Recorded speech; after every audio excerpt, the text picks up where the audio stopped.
All right, thank you, everybody. I know I'm the last one, so I'm going to keep it short, so good night. No, all joking aside, something that's not a joke is in the middle of the summer, if it's hot and humid and your heat and air conditioning just absolutely cut out. But imagine if you couldn't even afford an air conditioner or afford to keep those lights on or afford to give your child a warm bath. Well, over 40 million Americans cannot afford their basic utilities across the nation. In North Carolina alone, we have over a million. And we actually pay $88 million a year on emergency energy bill assistance, but it only can help 6% of those in need.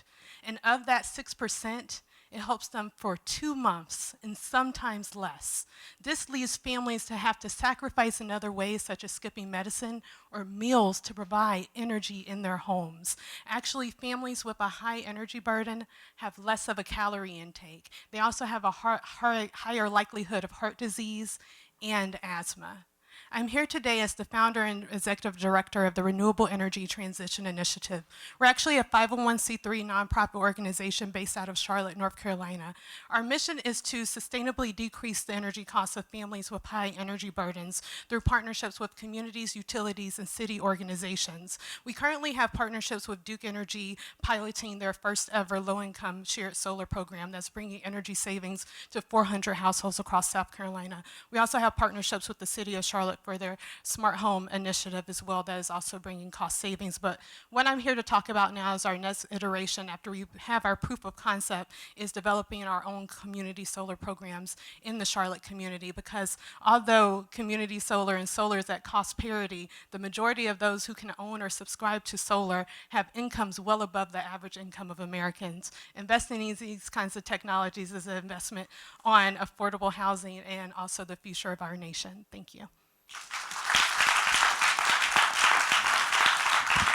I'm gonna get my question. Could you just talk about that, the community solar program? Just want to hear more about what that is. Yeah, so in South Carolina, the shared solar we're working on is actually utility owned, which gives a lot of advantages in that subscribers don't have to have a different bill. The difference between community solar and rooftop is that community solar is a large, like 5, 10 plus acres that are covered with the panels.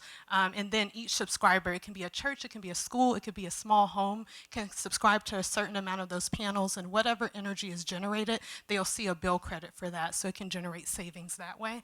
As a nonprofit, we're uniquely positioned to use our partnerships with the U.S. Department of Energy and also brownfield credits to bring the cost down and make this more of an equitable program than it currently is. Great. And how do you measure your success? Yeah, so right now we measure our success through feedback from constituents, groups, as well as our advocacy. We do education ranging from churches to our other partnerships. A lot of our revenue right now is fee for service. So we brought in over $100,000 in contracts, and we're looking to scale up through our foundational funding to $500,000 by the end of the year, and hope with the community solar that that'll help us break over the $1 million mark. Yes. A solar farm is a pretty massive project. Yes, it is.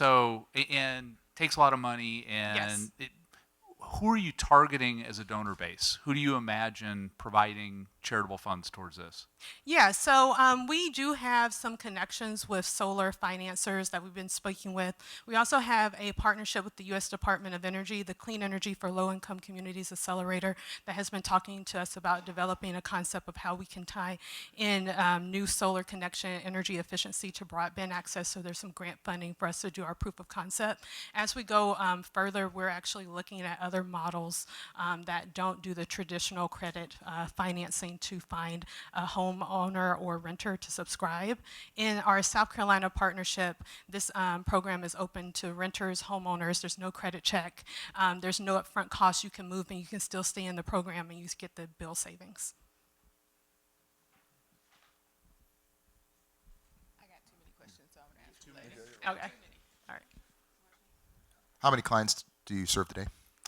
So we've served thousands, but it really ranges from a mix of community engagement events to small group peer workshops to sometimes one-on-one. We might help a grandmother do some, put some stuff over her windows and put up light bulbs. So it really ranges, but we're into the thousands, and I founded the organization a couple of years ago. So I'll just ask a Yes. broader question. Yes. Are you investing in your own internal tech development or bringing in new technologies into your Yes, that is absolutely what we're looking to do. We're also looking to develop a platform, and I'm currently building a bot so that when people come to our website, or on the phone, they can kind of type in things and they can get connected to energy assistance and other programs. So thank you.